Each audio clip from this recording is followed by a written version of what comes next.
নিজেই বলে যাননি। কিন্তু আমার নবীজিকে সবার আগে সৃষ্টি করার পরও আল্লাহ রাব্বুল আলামিন পৃথিবীতে প্রেরণ করেছেন সব নবীর কি শেষে, সব নবীর শেষে তিনি এসেছেন, কিন্তু সৃষ্টি করা হয়েছে তাতে কোনো সমস্যা নেই।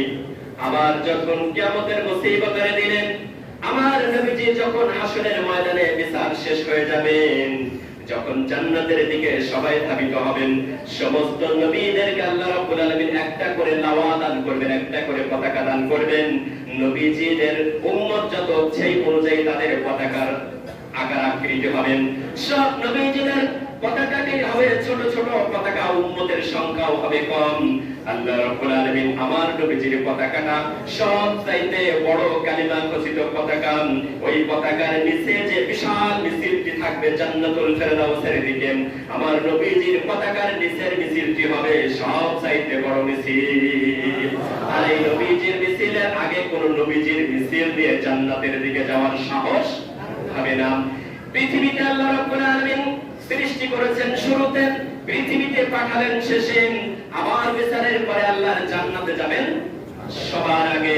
সেই নবীজির সাথে আল্লাহ রাব্বুল আলামিনের এই শেষ জামানার নবীর উম্মতদেরকেও আল্লাহ সব নবীদের উম্মতের আগে তিনি জান্নাতে ঢোকার সুযোগ করে দিবেন। তাহলে আমরা সেই রাসূলের শেষেই তো আসবে প্রধান বক্তা, বা আমরা যখন পেপারিং করি তখন প্রধান বক্তার নাম উপরে লেখা হয় না? যখন আমরা কি করি, প্রচার করি, প্রচার করার সময় মাইকিং করার সময় কার নামটা আগে বলে? কিন্তু প্রধান বক্তা ওঠে কখন? শেষে ওঠে। প্রচার করে আগে ওঠে সেটা রাসূল তো প্রধান নবী, আমার নবী যে শ্রেষ্ঠ নবী, তিনি তো সবার আগে সৃষ্টি হবেন, কিন্তু আসবেন সবার শেষে, আবার জান্নাতে যাবেন সবার সেই সাথে। আমাদেরকে আল্লাহ সুযোগ করে দিন, সবাই বলে আল্লাহুম্মা আমিন।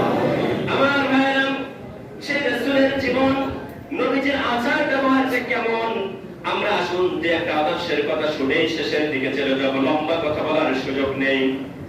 আমার নবীজি সকলের সাথে কেমন আচরণ করতেন আল্লাহ রাব্বুল আলামিন বললেন, ফাবিমা রাহমাতিন মিনাল্লাহি লিনতা লাহুম ওয়া লাউ কুনতা ফাদ্দান গালিযাল কলবি লানফাদ্দু